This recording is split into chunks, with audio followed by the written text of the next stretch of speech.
Kuna comment ya mdau ambao wenyewe inasema kwamba mimi naomba unielekeze jinsi ya kuilea mimba wakati kuna mivimbe tumboni.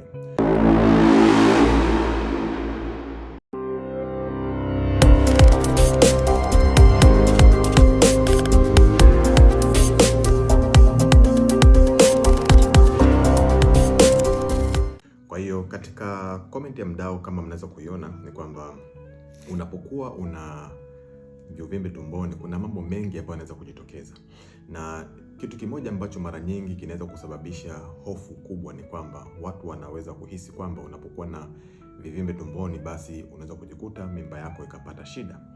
Lakini sio kila vivimbe ambavyo unavyo tumboni vinaweza vikasababisha mimba yako kupata shida, lakini kuna njia ambazo unaweza kuzitumia ili kuweza kuhakikisha kwamba mimba yako inaweza kukaa vizuri na kuweza kufika miezi 9 na kujifungua kwa njia ambayo itakuwa ni sahihi kwako.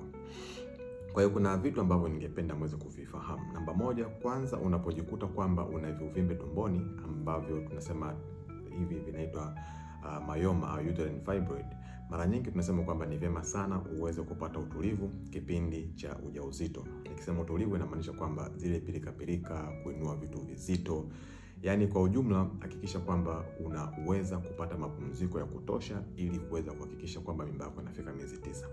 Lakini jambo la pili, tunasema kwamba kuna wale ambao inawezekana mimba ya kwanza ilitoka kwa sababu labda ya viuvimbe hivyo, mimba ya pili katoka pia.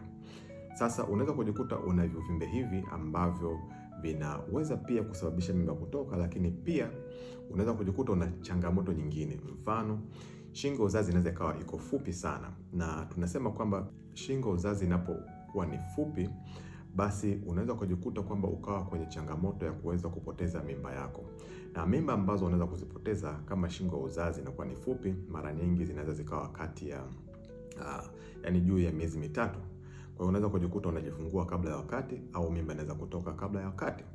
Kwa hiyo tunaposema kwamba angalia shingo uzazi, inamaanisha angalia urefu wa ile shingo uzazi, ili kama shingo uzazi ni fupi, labda iko chini ya sentimita 2.5, basi unaweza ukajikuta ukahitajika kuifunga shingo yako ili kuhakikisha kwamba mimba yako inaweza kukaa. Lakini la tatu, tunasema kwamba ni vyema sana kuwa unaenda kliniki, kwa sababu unapokuwa unaenda kliniki na kufanywa check up za labda ultrasound, inakuwezesha kuweza kuona kama ukuaji wa mtoto unakuwa sawa na miezi. Muda mwingine unaweza kujikuta kwamba unapokuwa na uvimbe unaweza kujikuta mtoto ukuaji wake ukawa sio mzuri, hivyo unaweza kujikuta ukapewa tiba ambazo zikakuwezesha sasa kuhakikisha kwamba mimba yako inaweza kukua vizuri. Lakini jambo la 4, unahitajika kuhakikisha kwamba tiba unazozipata au dawa unazopewa unazitumia, kwa sababu kuna watu wengine ambao wanapokuwa ni wajawazito wanakuwa wanashindwa kutumia dawa. Kwa hiyo unapokuwa unashindwa kutumia dawa unaweza kujikuta kwamba ukapata changamoto mbalimbali. Mfano, kama hutumii dawa zile za damu, unaweza kujikuta kwamba unapata upungufu wa damu. Upungufu wa damu unaweza kuleta shida kwa mtoto pia. Unapopewa madini labda calcium, ambayo ni madini ambayo yanawezesha wewe uweze kuwa mbali au kujikinga na tatizo la pressure kipindi cha ujauzito, kama unashindwa kutumia, basi unaweza kujikuta ukawa kwenye riski ya kupata pressure kipindi cha ujauzito. Lakini la mwisho kabisa, unapopewa labda dawa za minyoo na unapopewa dawa nyingine ambazo zinakuwezesha sasa wewe kuhakikisha mimba yako inaweza kuendelea vizuri, hakikisha unazitumia dawa hizo.